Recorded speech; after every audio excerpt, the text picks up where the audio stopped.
looking at the life of Joseph as the Lord gives us time. This is going to be part one of our study, and so there will be a short series here for us concerning Joseph. But I do want to say that it's been several years since I've presented God's Word on Joseph, the life of Joseph, and the lessons that we can learn there. In the upcoming weeks, we will do a short study and take a closer look at this man, the challenges that he faced, and his amazing heart. He's an example of true integrity, honor, and reverence, really from his youth to the very end of his life. One that is dedicated to God and used by God to do so many great things, and that is obviously true as we look at him. What an extraordinary man. What an extraordinary life.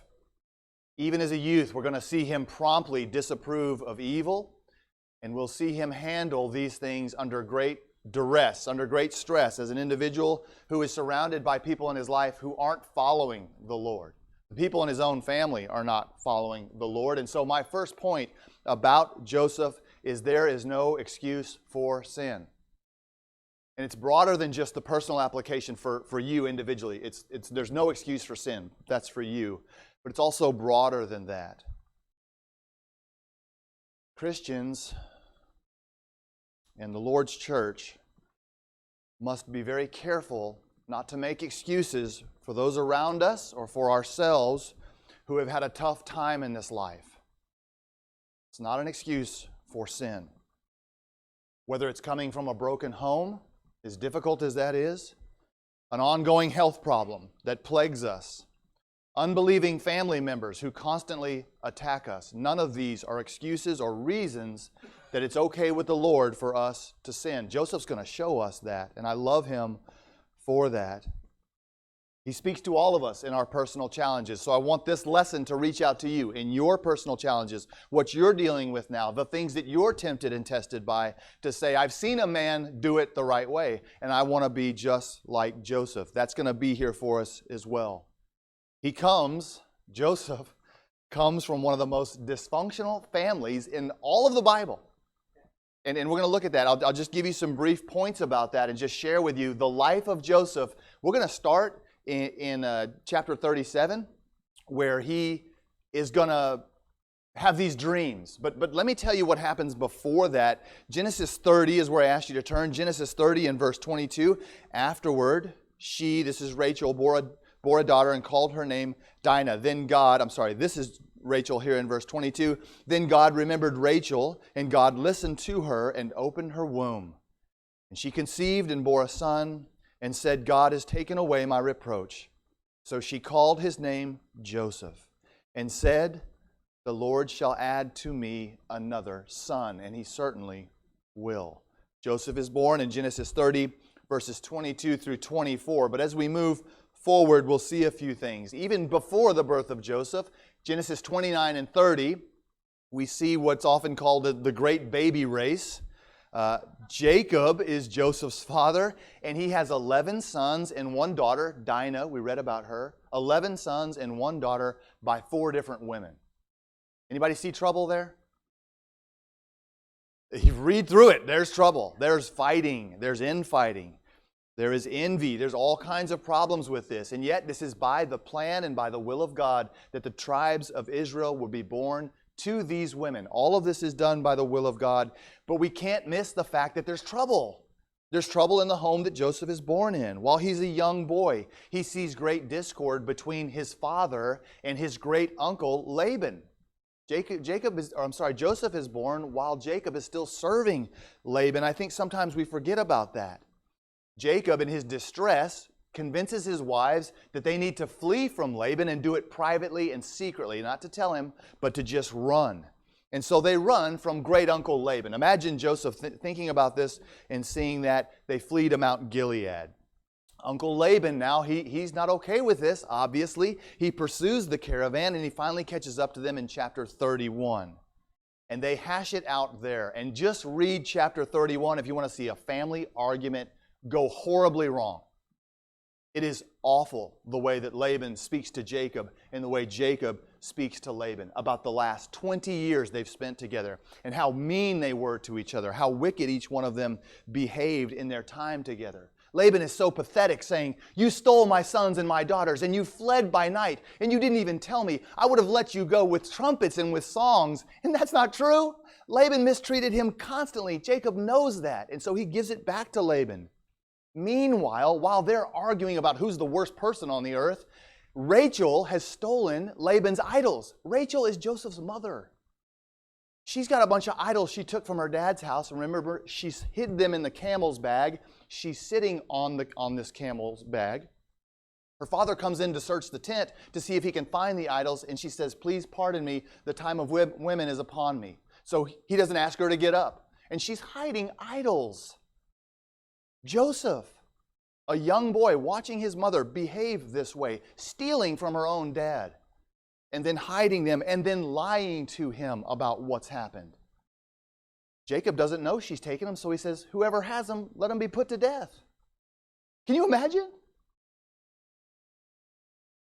Laban and Jacob eventually reach an agreement after their pathetic conversation, and this is with God's help. Laban tells Jacob over and over again, I could have done harm to you, but God spoke to me last night. Your God wants you to go be with your father, and so I can't touch you. That's the only reason why Jacob got out of that mess. And he tells Laban, "I fled because I was afraid of you." Imagine your own father telling another man, the family and I packed up at night and took off because we were scared." The father of the household. As they travel, it's not over, folks. As they travel away from Laban, they know that they're going to have to meet up with Esau. That is not good. That is Jacob's brother. This is Joseph's uncle. So now they've left Uncle Laban, and now they got to go deal with Uncle Harry, right? We'll just call him Uncle Harry. He was a hairy man. Edom means red. He had red hair. So Uncle Harry's on his way, and Jacob's terrified of Uncle Harry. And Joseph's watching all of this. The last thing that Esau said, as Jacob's mother tells him to flee, Jacob's mother says, Rebekah tells Jacob, "Your brother comforts himself by intending to kill you." Can you imagine that? Your brother only finds comfort since you stole his blessing with my help. Your brother only finds comfort by intending to kill you. That's the only place he finds happiness. Can you imagine your own brother saying that? The only time he's happy is when he's thinking about murdering you. And so Jacob's coming back, and he's going to have to meet with Esau, and he is worried, rightfully so, about that. As he is terrified, he splits up the family into groups. You may remember, he sends them out, the oldest to the youngest. Each group that's been separated by Jacob comes with gifts, and they're to bow down to Esau, and they are to give him these gifts to appease him so that he doesn't kill Jacob when Jacob finally shows up. He sends them out at night. Imagine young Joseph. Dad is sending you out in groups, separating the family because he's scared of another man, his own brother, your uncle. And now you're going out at night to go bow down before this man whom you've never met, knowing that he may kill your entire family. What a life, huh? What a life. Jacob waits behind as he sends the family in front of him to go meet with Esau. And remember, the Lord meets him there that night, and God wrestles with him all night long. The next day, Joseph is going to see his dad limping around from his wrestling match and making up with Uncle Esau. He's going to watch his dad behave with his brother and how he handles Uncle Harry. Once they're in Shechem, they did make peace. Once they make it to Shechem, Joseph's sister Dinah goes out to see the daughters of the land, we're told in Scripture. The prince of Shechem takes her by force, lies with her, and violates her. Joseph's sister, Joseph's older sister. His two older brothers, Simeon and Levi, devise a plan and convince all the men of Shechem to be circumcised. They say to the men of Shechem, "If you'll be circumcised, then we'll let you have Dinah, and we'll all be one family." And so the men of Shechem say, "Okay, we'll do that." So they are all circumcised. On the third day, while the men in the city are in great pain, Simeon and Levi kill everyone in the city, and they plunder their cattle and goods. Jacob is so angry that he tells Simeon and Levi that the inhabitants of this land, we're going to be obnoxious to them. They're not going to look favorably upon us. You can't go slaughtering entire cities and come up with schemes such as you have. And the two boys say, "Was it right for him to mistreat our sister?" So imagine the family issues going on. His sister is damaged goods forever. She's a damaged individual. She's been hurt. She's been taken. And Joseph, as a young man, he's watching these things unfold. The behavior of humanity, the brothers and sisters around him who are sinning constantly. It's not just that he says, hey, I had a dream and I'm just going to do what God tells me. He's got a lot of pressure on him, and we can't miss that. We have to see that in his life. The Lord tells Jacob that he needs to go to Bethel, and so Jacob takes the family with him. And this really is a beautiful moment in time for the family because, again, Joseph's watching his dad. We know that his dad treats Joseph favorably, but he tells the family, put away your idols, purify yourselves, and change your garments. Joseph's going to see his dad bring the family in and say, that's it. Get these idols out of here. Finally, Dad's taking a stand. No more idolatry. Purify yourselves. Cleanse yourselves. We are going to worship the Lord. And Joseph, watching his father clean house, sets the tone for this young man. This is a great moment for him with all of the mess going on. As they're traveling to Bethel, Joseph's mother, Rachel, she goes into labor. She's about to have Benjamin. She goes into labor on the road. The Bible tells us that they were just a little distance from Ephrath. Genesis 35 and verse 16. Rachel will die in labor, and Joseph will lose his mother on the side of the road. And on the same day, Joseph is given his only true baby brother. Who wants to deal with that? Who wants to tell that story? I watched my mother die on the side of the road when my brother was born. That affects us. That changes the way we think about things. And yet, in all of this, God is watching Joseph. God is with him. God has plans for this young man. And the Lord needs him to walk with integrity. He needs him to make good decisions and do what is right. He needs him to follow the plan.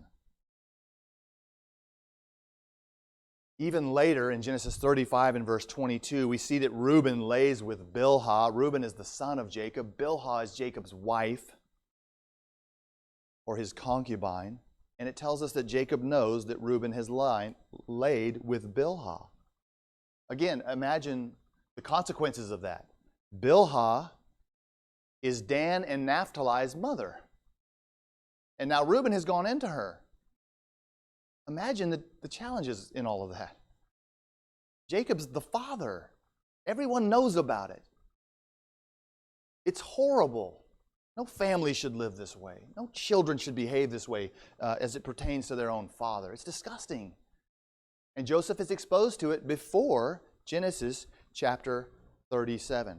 And so let's look at Genesis 37 together, beginning in verse 1.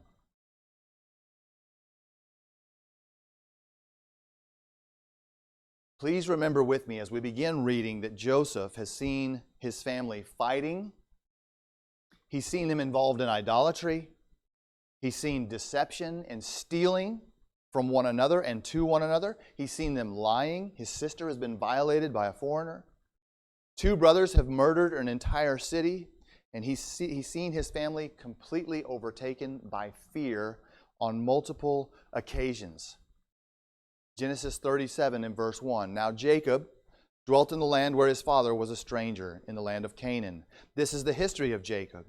Joseph, being 17 years old, was feeding the flock with his brothers, and the lad was with the sons of Bilhah, the sons of Zilpah, his father's wives. And Joseph brought a bad report of them to his father. Interesting, Benjamin's still too young. Rachel, his mother, has passed, and so we find Joseph in chapter 17 feeding the flock. A lot of times we think about Joseph as the favorite. He got the coat of many colors. But he wasn't pampered. Jacob didn't set him aside and say, you don't have to do anything. We're going to take care of you. You're my favorite. Jacob loves his son, and so he sends him out. He's working. He's feeding the flock, just like his brothers. We see no partiality here. He is with the sons of Bilhah and Zilpah. That would be Gad, Asher, Dan, and Naphtali. These are the brothers that he's with. We don't know, the Bible doesn't tell us what evil they've done or what they've been involved in, but we do know that Joseph has come to his father Jacob, and he's given a bad report of their behavior. He's told Jacob what they have been doing. So again, at a very young age, the boy is 17. He's old enough to know the difference between good and evil. He sees something going on that's wrong, and he reports it to his dad. That's what he should do, because his dad's in charge of the family, and his dad should be the one to handle any evil that's going on in his own home. Verse 3, now Israel loved Joseph more than all of his children, and that is a shame, because he was the son of his old age.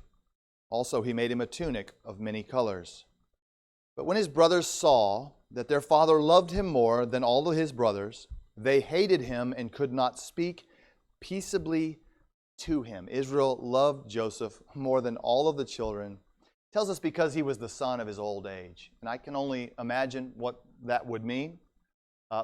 Being more in the position of a grandfather role because of the age of Israel, he now looks down at Joseph, and he is the son of his old age. Again, Benjamin's too young for this kind of favoritism to be showered upon him, at least to the degree that the brothers would be envious.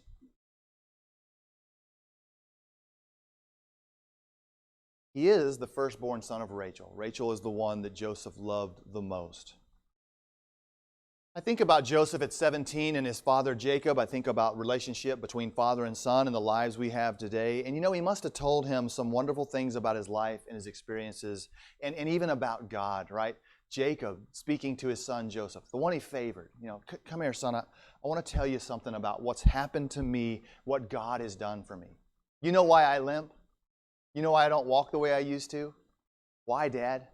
Because I wrestled with God. And he blessed me that night. Can you imagine that conversation with Joseph? Imagine him talking about Esau and his mistakes, that he lied to his father to have the blessing stolen. And he knows that was wrong, that Joseph would be listening to that. This is why it's wrong. It wasn't rightfully mine. My mother and I planned this thing. We did this thing. I put hair on my arms to trick my father who was blind. And it was wrong, Joseph. Joseph, I want to tell you something else about a dream that I had. I think that's cool. I want to tell you about a dream and a vision that I saw. There was a ladder, and it reached all the way to heaven, and it came down to the earth. There were angels on that ladder, ascending and descending. And God himself was above that ladder, Joseph, and he spoke to me. He promised the same promise that he gave to your great-great-grandfather Abraham, that by his seed many nations will be blessed. You're part of that lineage, Joseph. God has said it to me personally in a vision. I had a dream, son. Can you imagine? Joseph's going to have a dream too. The brothers see this favoritism, and that's why this is not good. They don't like it, and who would? They could not speak peaceably or kindly to him. Imagine dealing with that. You got 10 older brothers, and not one of them can think of one nice thing to say to you. You're the youngest who's out working in the field, and they don't like you. They're your brothers, and none of them can think of one nice thing to say. That hurts. It means they said a lot of bad things. But they couldn't think of one nice thing to say to their youngest brother, because he's daddy's favorite, and if he wants daddy, he can have him. And he's grossly mistreated for that. So the stage is set. The dream will come. Look at verse 5. Now Joseph had a dream, and he told it to his brothers, and they hated him even more. So he said to them, please hear this dream which I have dreamed. In my mind, I'm thinking, Joseph, don't do it. Just keep it to yourself. He's got his brothers gathered around. They hate him. They're all looking at him like, what do you want? What do you want? And he says, I want to tell you about a dream I had. It's really cool. You're going to love this. Check it out. There we were, binding sheaves in the field. Then behold, my sheaf arose and also stood upright. And indeed, your sheaves stood all around and bowed down to my sheaf. Isn't that cool? What do you think, guys? And his brother said to him, shall you indeed reign over us, or shall you indeed have dominion over us? So they hated him even more for his dreams and for his words. He's made a mistake here, it seems, by telling his brothers about this dream. God is speaking to Joseph. It is interesting, too, as they listen to it, that they've got some idea of what it means. He didn't explain it to them. They say, oh, you think you're going to reign over us. Our sheaves are going to bow down to your sheaf. Really? So they understand the dream. God's not only speaking to Joseph, he's speaking to the brothers as well. That's crystal clear here. Down in verse 9, Joseph's not done. He's going to give them a little more. Then he dreamed still another dream and told it to his brothers and said, look, I have dreamed another dream. And this time the sun, the moon, and the 11 stars bowed down to me. So he told it to his father and his brothers, and his father rebuked him and said to him, what is this dream that you have dreamed? Shall your mother and I, your brothers, indeed come to bow down to the earth before you? It's interesting, just as a side note, that Jacob mentions his mother. It may be there's an idea or a picture here understood about eternity. Somehow she's still brought in by the words of Israel. Shall your mother bow down to you as well? And his brothers envied him, but his father kept the matter in mind. I imagine his father did. My son is dreaming dreams. I have done that as well. There's a lot of great stuff happening here. One is the Lord gives Joseph 2 dreams. And I think that's important for us. He is reaffirming this is coming. It is going to happen. It's not crystal clear yet. We don't know how, but it's coming. Your brothers will bow down. Your father will bow down to you, even though that is preposterous. The patriarch never bows down to his offspring, and yet God's going to make it happen. We don't know how yet. So there's an interesting picture there. Another thing that we don't want to take note of here, and I'll try to mention it as we get there, but remember Pharaoh has a dream, and he goes to the diviners and asks them, what's this dream about? They can't answer him. He has a second dream, but it's different. So the dreams that Pharaoh receives are just like what Joseph has gotten. We look at Joseph interpreting those dreams, and we realize that he's seen this before. He knows something about God, the way he works, and how dreams are given, how the Lord speaks to people. So there's a lot of really cool stuff going on. The problem is his brothers hate his guts. What I want to give to you here is 3 points that we can learn from the life of Joseph and what we have looked at together this morning. Lessons from the life of Joseph. Number 1, there is no excuse for sin. Joseph has every reason in the world to give up at this point, just to give up. He has one friend in the whole world, and it's his father. And just go do what he wants to do. Everyone else is doing it. Joseph is 17 years old. If you are 13, 14, 15, 16, 17 years old, 18, 20, think about the pressure that this young man is under. He does not have a New Testament. He doesn't even have the Old Testament. How can he stand so strong and be so bold in such a time? What is he looking to? What does he see? What is he thinking about? I want to know more about him. We know that his heart is especially close to his Father, and his heart is dedicated and receptive to Almighty God and to His will. That's important. The Lord, please understand, especially to our young people, the Lord has shown us this young boy.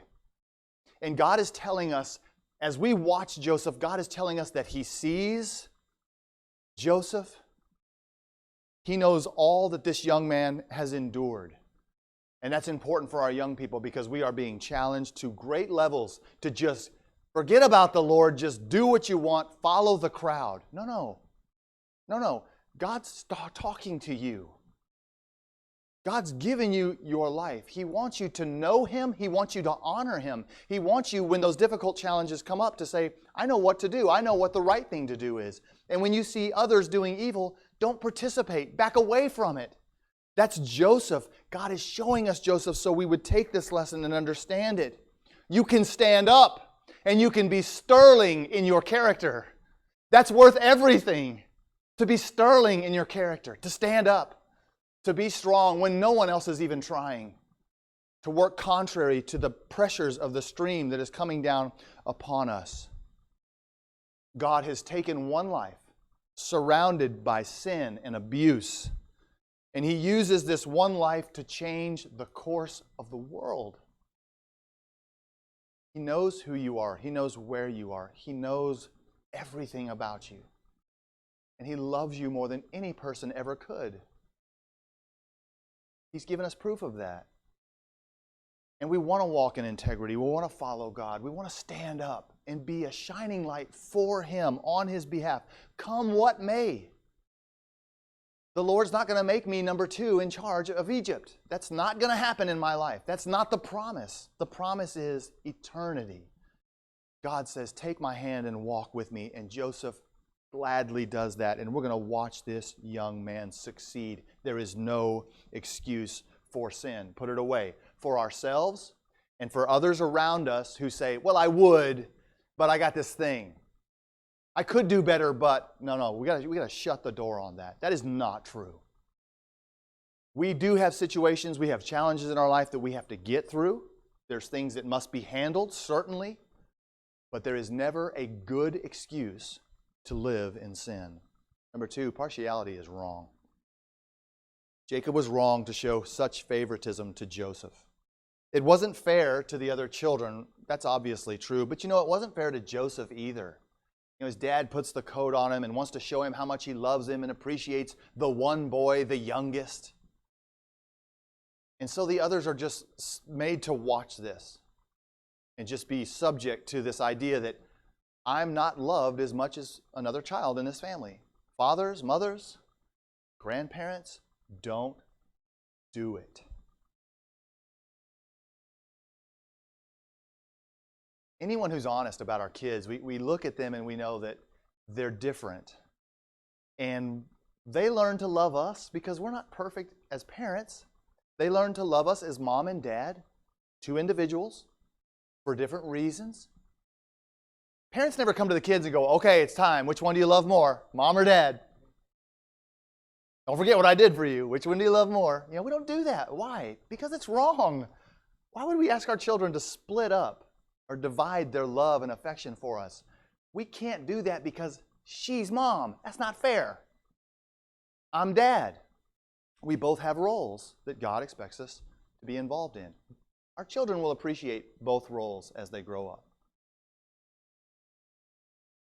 But to show favoritism and to make it painfully obvious is wrong. God tells us in Leviticus 19:15, partiality is an injustice when you judge.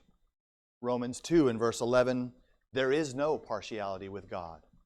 And if we're going to walk as dear children of God and walk in His footsteps, there is no partiality with God. James 2 in verse 9, James tells us that if you show partiality, you commit sin and you are convicted by the law as transgressors. So we don't want to do that. You understand that partiality affects your judgment. You have 5 or 6 kids and your favorite, the one you've chosen to be your favorite, gets less punishment for the same transgressions within the household. That's not fair. That's not right. Children recognize that. Don't tell me you don't either. All of you that grew up in houses with brothers and sisters, we looked at one and you say, wait a second, last time I did that, these were the penalties. How come you're just telling them that they can't drive for a week or something? And parents are like, well, we like them more. That's obviously the reason. What do? The punishment needs to be consistent, be the same. Because kids pick up on that. It flaws our judgment, as is recorded for us in Leviticus chapter 19. The third point I have for us this morning that I want us to see clearly is that envy destroys. Envy destroys. These brothers are going to plot the death of Joseph. He's 17 years old, and they're going to plan his murder because of envy. They're going to sin against their own flesh and blood. They plan to lie to their father about what happened to Joseph. God has given Joseph the same message in 2 different dreams. And he's told his brothers, he's compelled to tell his brothers, they're not able to discern the impact of this heavenly vision because they are consumed with envy. You understand that? He says to them, I've had 2 dreams now. And they are so angry at him. They hate him so much that even though they can interpret the dream, they cannot discern. None of them are capable of saying, okay, if that's God's will, then let's move forward together on this. Not one of them. Why? Because of envy. It destroys the people who are envied. That would be Joseph in this case, and it destroys those who are envious, the brothers. Everyone's ruined when we're envious. Galatians 5 and verse 19, if you'll turn there with me. Galatians 5:19. I just want us to see the works of the flesh. Paul says to us in 19 that they are evident, which are adultery, fornications, uncleanness, lewdness. Watch as we get close to envy, what kind of circles around that, these words that are around that. Idolatry, sorcery, hatred, contentions, jealousies, outbursts of wrath, selfish ambitions, dissensions, heresies, envy, murders, drunkenness, revelries, and the like. Romans 1:29 tells us that the unrighteous are filled with wickedness, covetousness, maliciousness, full of envy, and, you guessed it, murder. Envy is a terrible thing, and it's so easy to be subject to it, and we've got to be careful. They are full of envy, murder, and strife. James 3:16, for where envy and self-seeking exist, confusion and every evil thing are there. 1 Corinthians 13 and verse 4 says, love does not envy. We are children of God. We are people of love. It is the bond of perfection. Love does not envy. If that's in your life today, if it's in your heart, if it's injuring you, eliminate it.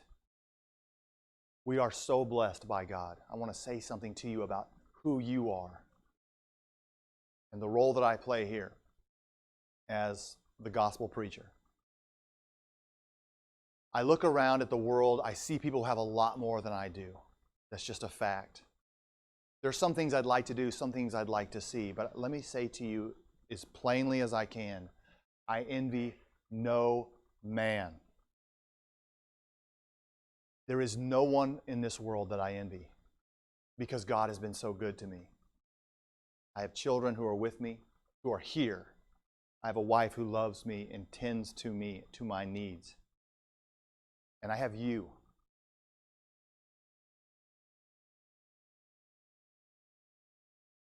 Each and every one of you are a part of the reason that I envy no man. I have you. We have a connection that God has blessed us with. We're spending time together today. I look forward to it every Sunday. I look forward to being with you. I look forward to seeing you, to hearing your voice, and to knowing you better. When you're blessed by God the way that we have been, it is a mistake. It's a mistake to look out, to flip through those photos of the rich and the famous or whoever it is. It's just a mistake. Those people work so hard to make themselves look perfect. And they have a role to play in life. Certainly there's a lot of people that look up to them. I'm not dogging them at all. But they have terrible things happen to them in life. And they're not grounded, they're not secured, they're alone. What an awful place to be. Why would I ever want to be out there with no hope when I can be in here with the hope that God has given each one of us? Such a great thing. I love every one of you. I don't say it enough. I envy no man because of this church and because of my great family. You need to obey the gospel and be a part of this family that God's given us. You know what you've done. You know that those sins need to be forgiven. You know that Jesus Christ can save your soul by His own blood. He offers that to you today. We want you to be a part of this family, to be a part of this work, to give your life great purpose, to stand like Joseph. I know the difference between right and wrong. I'm going to do what's right. We can help you. Come forward now while we stand and sing.